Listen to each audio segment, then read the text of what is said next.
good. How are you? I'm good.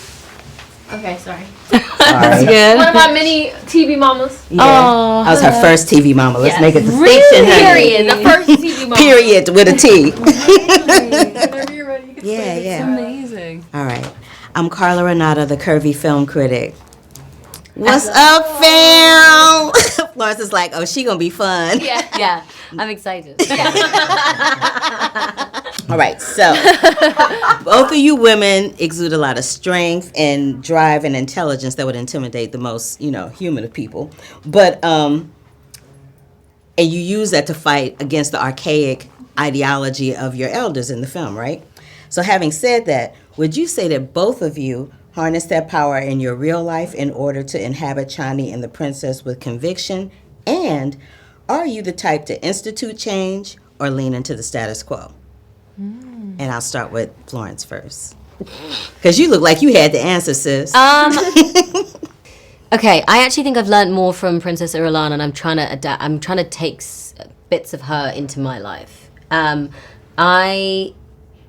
I think with every character that you play, you are inserting parts of yourself or parts of people around you that you recognize or people that you watch. But most importantly to me, it's definitely, I draw from my mum or my gran or my sisters or me. I'm always putting pieces of me into characters. So then, there obviously is a bit of her that is a bit of me. I think I'm definitely someone that kicks up a fuss about sometimes stuff that I really shouldn't.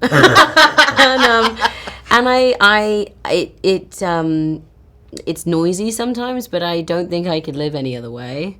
I think I was raised by a really powerful set of women that are unbelievably opinionated and just really inject that, and my dad as well, really injected that into all of us. And there is no other way that I could be other than loud, opinionated, and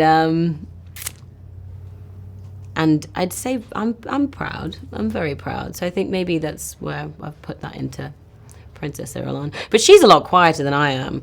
Yes. She holds her cool way better than I would. If I was Princess Irulan, I'd be like, hang on a second. People would know. Exactly. Dad, you Listen, can't I got some things to say. Exactly.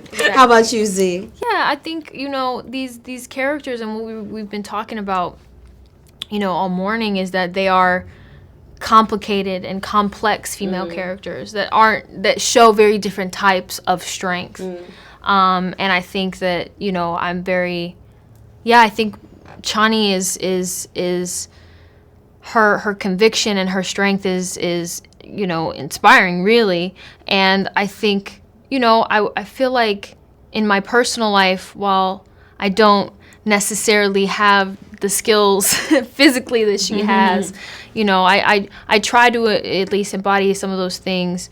And also I think in many ways, sometimes in this industry, you have to fight for yourself a lot, and be an advocate for yourself, because you might not feel protected or feel supported. I know I've had that even back when I was a kid on the show that we were on together, and having to learn very, very young that you have to be your own protector or support or whatever. And so that's something that I've kind of carried on my back for quite a long time. And I think it's the reason why maybe I'm a little too intense on myself, So I think if there's anything that I wish for Chani and for myself, it's to be able to breathe and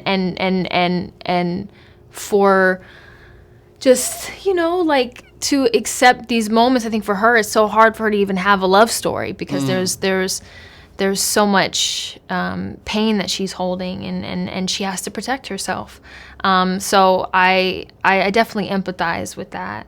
And I still think she's stronger than I am, but I'd like to think that I have little pieces of that.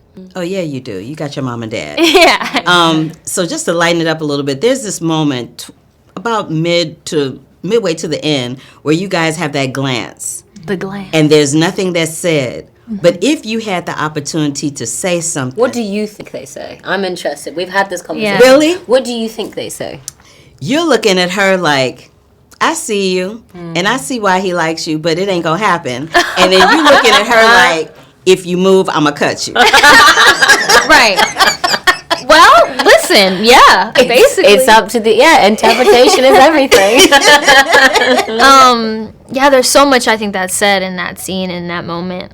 And I think we're still trying to figure out what's to come with these characters and what that glance means, you know. I think there's a lot of pain and heartbreak and and I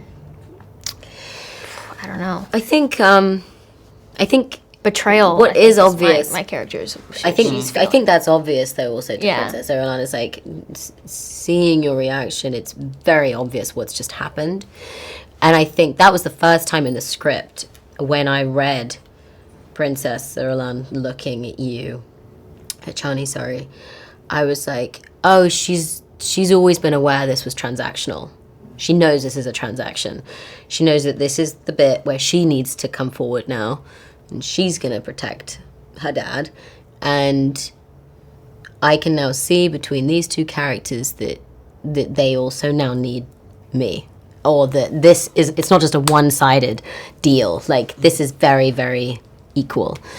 And it's business. That's another thing. I think, and she can recognize that this is a really sad part of business. Yeah. A really sad part. Who knows, what comes after that and where the conversation leads between them afterwards. But it was definitely an intense, and we only had that week working together, and that was our only bit where we got to interact with each other, and it was like so powerful in the 4 seconds that we get to look at each other in the movie. It was very powerful. It was very sad seeing her little face run out the room. It wasn't nice. I didn't like it. Yeah. It was a very powerful moment, and that's why I wanted to ask you about it. So in closing it out, I've been a fan of yours like for 5,000 years, so I'm so happy to be able to finally talk to you. Oh, bless. And I am so proud of you. I literally could just bust out of my clothes. I can't even handle it right now. Thank you so much Lovely for your to time. I talk to appreciate you. you. It's good to see Lovely. you. Oh, lovely to meet you too. It's good to see you. Bye, Zizi. At the core, this film is a love story, right? Sure. So, do you think that Beast is a little salty that he don't have a love interest in the film? Is Maybe that why he's so just angst all the time? Because he don't have a boo. That probably has a lot to do with it. It probably has an awful lot to do with it. Yeah, his little brother's getting all the girls. He's just there with his alcohol. Hilarious. What would you say is your fondest memory of being part of this franchise? Working with actors like Stellan Skarsgård and Austin Butler, and not only just being able to work with them, perform with them, and learn from them, but also having the camaraderie offset. Just having conversations with them, talking about everything from A to Z, not just about performing, acting in this industry, but just life in general. And also, I have to say that even though I didn't share a lot of screen time with him, Josh Brolin is one of my favorite people in the world. And it's just because he's lived a full life, and he's a very deep person, and he's got a lot of, good insight on life, and he's made mistakes, and he's come back from those mistakes. So every conversation with him is a blessing and a learning experience. So it's a lot of different experiences that make this special. But again, throughout my career, I've had a lot of those experiences with people and actors and directors and crew members, and DPs like Greg Fraser.